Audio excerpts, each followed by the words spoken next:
Alright, let's get it, man. So finally I'm doing a video for this season for the Fantasy Hoops first video. Let's do it, man. So we are like a quarter into the season, so I might as well do it now. Week 5, matchup 5.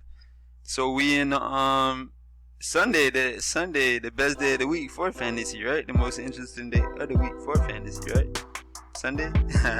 So we have my squad versus Ass City, and my squad pulls off with it.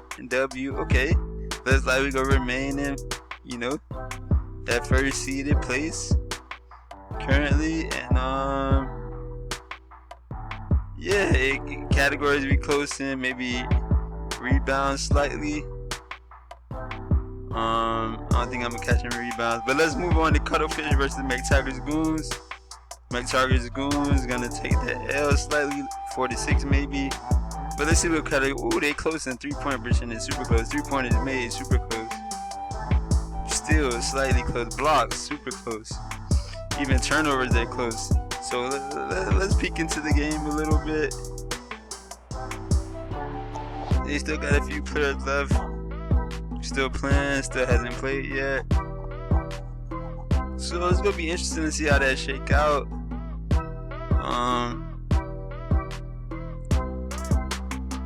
Especially with the 3-point percentage, because yeah, Donovan Mitchell go get up threes. Davian Mitchell will probably get up threes. He got Davian and Donovan Mitchell. This kid Cuttlefish. Then you got McTaggart's Goons. He got players in that's gonna he go get up threes possibly. He go get up threes. So it'll be interesting to see where that 3-point percentage goes. And blocks, that's still up for grabs. So we go see, man, if McTaggart's Goons could catch him in those few categories. Still, it's gonna be really hard for Cuttlefish to catch him on that. But that's what it is. And even points slightly. Can McTaggart's Goons catch him on points? With D Mitchell playing, probably not. He ain't got no top scorers like that playing. That's scores more than Donovan Mitchell. So maybe his teammate Darius Garland can score more than him possibly. We'll see. All right, so next matchup, Bud City Buns versus D's Nets. Okay, defending champ. And wow, this season I don't know what's up with his squad this season. And he got his MVP fantasy kid back, and still I don't know what's going on. He might need to try to like Orlando Pride say, put in your best effort to get some trade deals done. Maybe trade, maybe trade Jokic. Hey, maybe trade that kid. Hey, or let's see. So this matchup close. They're close in rebounds, steals. That's it, pretty much. Rebounds and steals. So let's see. With rebounds and steals, who they got left playing? Oh, Bud City Buns is done. So you got Keon Ellis playing, that's it. And Jared Allen rebounds. Jared Allen, he might be able to get 10 rebounds, can he? Possibly. Keon Ellis can get a few? Possibly. Jared Allen can get a few rebounds? Yeah, he could possibly get 10. Looks like he averaged close to that amount.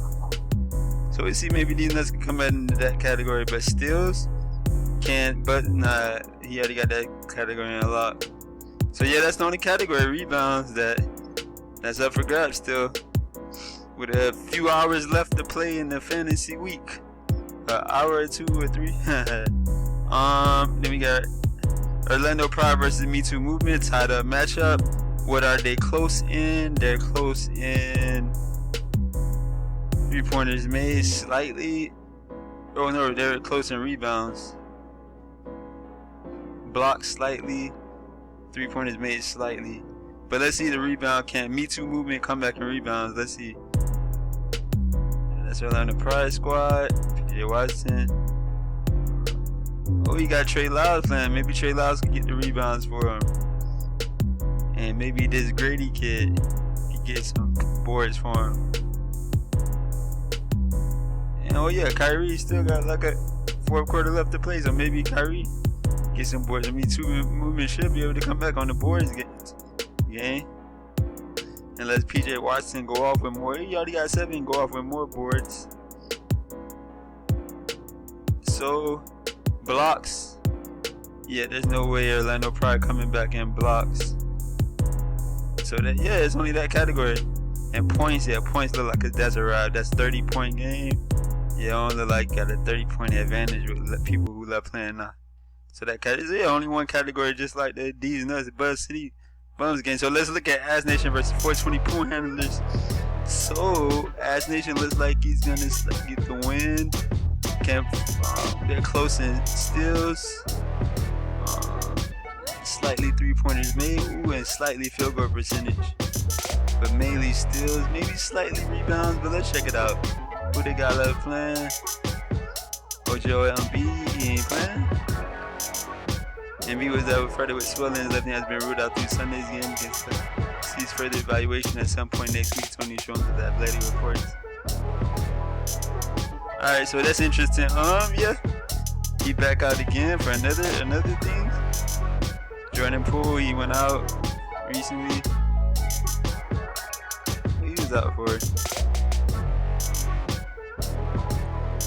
That's his first game he missed. First game of the season. So, Ass Nation, yeah. Let's see what 420 got. Yeah, 420 only got Caleb Martin playing 1 for 8. Ooh. He probably already dropped them this week. All the people he beat, try picking up and dropping. That boy, Malik Monk like the Malik Monk like the he treated him like the thought of the league, the main 304 of the league. Monk. And then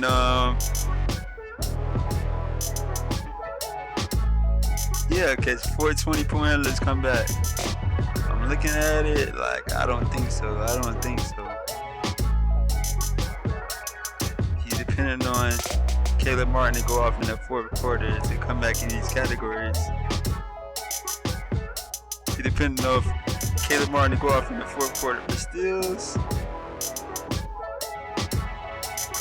He depending on him to go off in field goal percentage. Made 3, 4, 5 buckets straight in the fourth quarter. But shout out to 420 point handler 69. Yeah. He got a lot of players out though in general though. With Ja out, Chet out. Those probably was his top 2 picks. Then we got. But yeah, man, Ja out again. That guy, he out for. That guy, Ja be out for all types of various reasons, huh? But that kid, Taylor Swift's down there versus Team Don Mello. Yeah, it's tied up. But they close in turnovers. They close in 3-pointers made. Slightly field goal percentage. But let's see if they could wait and oh, they close super close in points too. So let's look at it. Points number 1. They closest in. 3-pointers made number 2. Third closest in turnovers. Fourth closest thing is field goal percentage. Alright, so let's check out who they got left playing. Don Mello got Keegan Murray. He could get some stuff done for Paul George, or a kid not playing. You gonna have to put him on he out again. Set him out. But I heard PG-13 podcast, or his podcast. He show up to play. He show up to play for the podcast. It looked like he put up and he do in his house. Look up the PG-13 podcast. It looked like I heard some dudes say I think a dude called Dreamers Pro. He has like a basketball based show. But he said that Paul George, he worked harder. He been doing more work on his podcast than in the league in the hoops league this season. He been putting up more effort and more better performances on his podcast than on the court this season. So far, yeah, that's interesting. But yeah, we got Keegan. So Keegan Murray shot. Depending on Keegan Murray to get it done. Then we got. Oh, he still got Darren Fox and Cam Thomas got to play. So those 3-pointers, Taylor Swift should be able to come back with those two guys playing. But Keegan Murray can hit threes too, so yeah, that 3-pointers would be interesting to see who win that. If Taylor Swift down under could come back on that. Turnovers, yeah, turnovers. Team Melo maybe these boys could. Let's see how many turnovers. 3, 4, 6. Yeah, he could stack them turnovers up. Cam Thomas possibly 2. 7 turnovers. Look at that.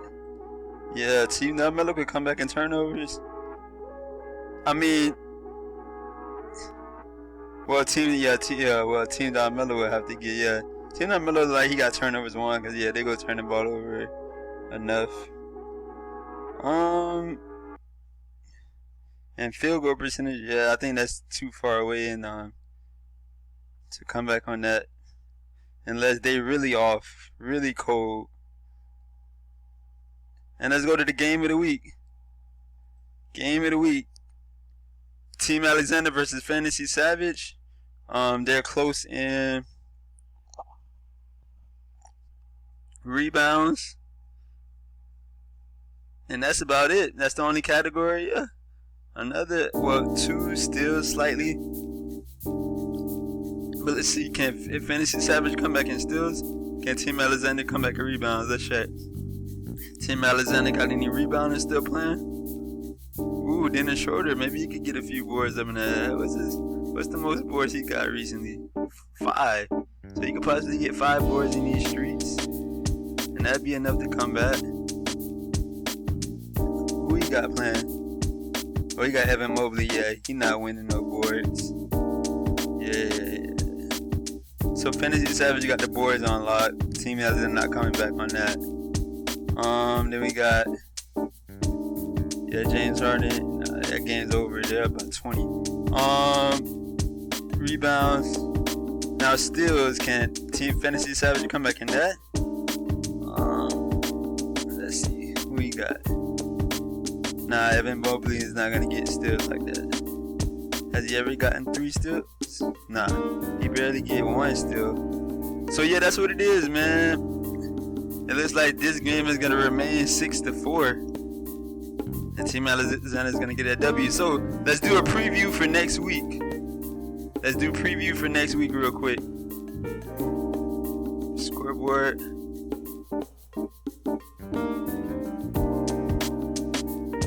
So preview for next week, we got. Let's start with Buzz City Buns versus Cuttlefish. Should be an interesting matchup. They both in the mid-tier of the mid-tier way of the rankings. And Buzz City Buns would be coming off a W. Cuttlefish coming off a not sure, but it should be an interesting matchup. McTarget's Goons versus Orlando Pride. That matchup could be interesting because I know McTarget's Goons just made a blockbuster trade with Ass Nation or somebody, Ass City or Ass Nation. But Orlando Pride, he been in the chat talking about the defending champ going for a 3-peat, trying to get another trade deal to pull off 3-peat. But hey, Orlando Pride, Luke is out. McTarget's Goons, MB, he just traded for it. Gave up his first round pick, Hallie, for B, who's I think might be out again. So hey, both of them go possibly have their first round picks out going against each other. So that's what's up. But McTarget's Goons definitely more desperate for a win, for sure. based on, you know, the standings right now currently. D's Nuts versus Ass Nation. Oh, D's Nuts, is he gonna come back on Ass Nation? I think Ass Nation was the one that made